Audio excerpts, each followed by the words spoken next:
एक एक व्यक्ति को बताइए कि जाति के नाम पर, मत और मजहब के नाम पर जो लोग वोट लेने वाले लोग हैं, ये वही लोग हैं जो सत्ता में आते हैं, अपने परिवार की बात करते हैं, सिफाई का काम करते हैं। मुझे लगता है, मैं कह रहा हूं, याद करिए, मैंने जितना गोरखपुर में विकास कराया है या प्रधानमंत्री जी के आशीर्वाद से जितना विकास काशी में हुआ है, उससे ज्यादा अयोध्या में हो चुका है। क्या कोई भेदभाव हुआ है? क्या कोई कह सकता है कि अयोध्या के साथ भेदभाव हुआ है?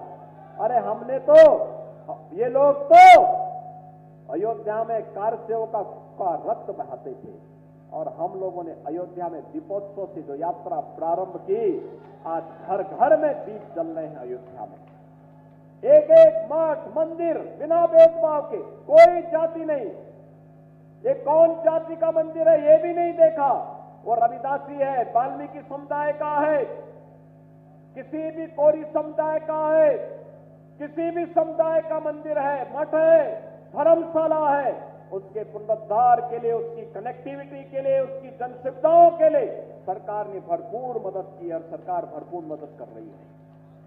हमारे लिए ये सब एक बाग के अलग अलग पुष्प हैं, जिनका एक ही उद्देश्य है, वह है भारत के लिए, भारत के विकास के लिए, सनातन धर्म की मजबूती के लिए। और सनातन धर्म का महापर्व, महाकुंभ का आयोजन प्रयागराज की धरती पे हो रहा है। बहनों और भाइयों, 34 करोड़ श्रद्धालु अब तक वहां स्नान कर चुके हैं, और कल बसंत पंचमी का भी महापर्व है, अमृत स्नान भी है। मैं आप सबको ज्ञान के अधिष्ठात्री देवी मां सरस्वती के पावन आयोजन से जुड़े हुए इस महापर्व की बधाई देता हूं। बहनों और भाइयों, ये विकास विरोधी भी हैं, लोक कल्याण विरोधी भी है। इनकी दृष्टि सफाई से बाहर नहीं जाती है, इस सफाई के बाहर नहीं सोच सकते। जब सत्ता में आते हैं तो परिवार के लिए कार्य करते हैं, वोट मांगने के लिए जाति का सहारा लेते हैं, और जब सत्ता में आते हैं तो अपने परिवार का भरण पोषण करके सारे पद एक परिवार को दे दिए जाते हैं। और इसलिए मिल्कीपुर का चुनाव भी आज राष्ट्रवाद बनाम परिवारवाद का चुनाव बन गया है। एक तरफ भारतीय जनता पार्टी और एनडीए का प्रत्याशी के रूप में श्री चंद्रभान पासवान राष्ट्रवादी कार्यकर्ताओं के साथ उनके नेतृत्व में प्रत्याशी बनकर के आपके बीच में है, और दूसरी तरफ समाजवादी पार्टी का परिवारवाद का नमूना, जिनका नाम भूमाफिया के नाम पर भी आता है, जिसका नाम हर प्रकार की अनैतिक और अराजक गतिविधियों में आता है, यह भी इस चुनावी मैदान में आपके सामने है। और इसीलिए मैं आपसे कहने के लिए आया हूं, ये कितना भी गिड़गड़ाए आपके सामने, कितना भी बोले, याद रखना इसकी असलियत तो हमेशा सामने आएगी। याद रखना, सब कुछ सुधर सकता है, व्यक्ति की प्रवृत्ति नहीं सुधरती, नहीं सुधरती।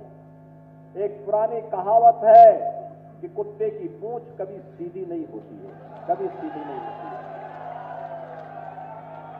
ये सुधरेंगे नहीं, ये सुधरेंगे नहीं, क्योंकि इनका पेशा अपराध करना है, गुंडागर्दी करना है, बेटी और व्यापारी की सुरक्षा में सेंध लगाना है। जब श्री अखिलेश यादव उत्तर प्रदेश के मुख्यमंत्री थे, इन्होंने कन्नौज के मेडिकल कॉलेज का नामकरण जो बाबा साहब डॉक्टर भीमराव अंबेडकर के नाम से था, नाम हटाने का काम करने का पाप किया था। हमारी सरकार आई, हमने फिर से कन्नौज के मेडिकल कॉलेज का नामकरण बाबा साहब भीमराव अंबेडकर के नाम से कराया है।